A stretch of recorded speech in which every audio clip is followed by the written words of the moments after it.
Matt Stafford, in 1 week, you and I are going to be in New York for the NFL draft. Only you're going as player and I'm going as media. So I want to talk to you just for a few minutes. Everyone expects you to be the #1 pick of the draft and go to the Detroit Lions. You're ranked as the top-rated quarterback. I've got some little information I want to share with you and a request. If the Lions take you, don't let them. Let me talk to you for a second. Look, the Detroit Lions are rich in tradition, and they've been around a long, long time. But they also have a history of simple failure. That's right, failure. Let's see the light for the moment here. We're talking about an organization that has not built a winning structure, a way to win. They have a history of not getting to the playoffs.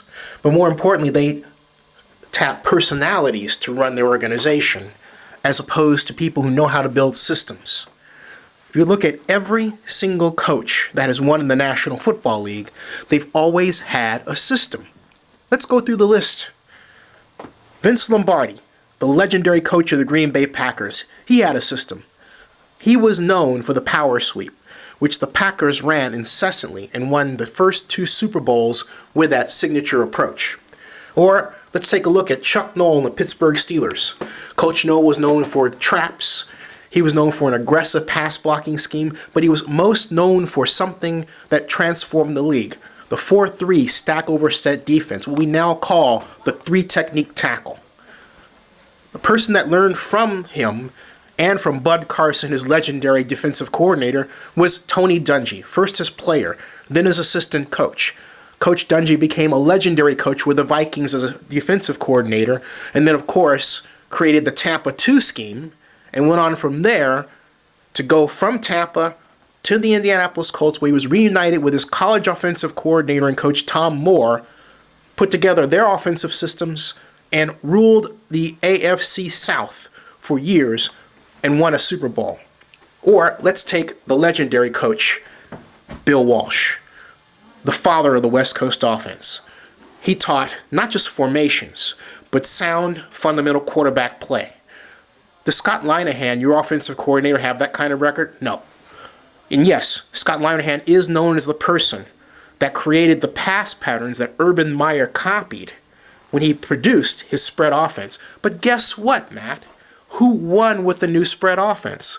It wasn't Scott Linehan because he didn't create it. It was Urban Meyer because he did. He won national championships with it. So if you go to Detroit, you're going into the hands of a loser. You're not going to win. And why do I say this about people who are, I'm sure, good people outside of their ability to build winning systems, or inability in this case? It's simple. It's something that Coach Linehan said very recently. When someone said, Coach Linehan, what's your system? He said, well, we fit the players to a system. What he said was he finds the players and it fits the plays to the players. So if you come in as a player, you don't know what the plays are because he hasn't drawn them up yet. Ooh. In other words, it's another way of saying, I really don't know. It's not that he's being cagey at all. I'm telling you this, Matt. Run. Don't walk to the nearest exit away from the Detroit Lions. Where should you go? Well, let's do some thinking here. How about the Denver Broncos? Why? Because even though he's arguably screwed up with his last coach, his last quarterback, Jay Cutler, he did, and I said Cutler could be a quarterback coach on the field. He's that good in some cases. But what Josh McDaniel did was brought a proven system to the National Football League and modified that system and refined it. The New England Patriots. Bill Belichick has the best situational offense in the league. Those are 2. Not the Raiders, because we have a great quarterback already, and we have a system, I think, that can work for him.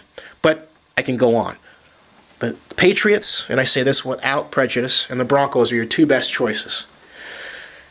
Whatever you do, Matt, don't let the Detroit Lions draft you.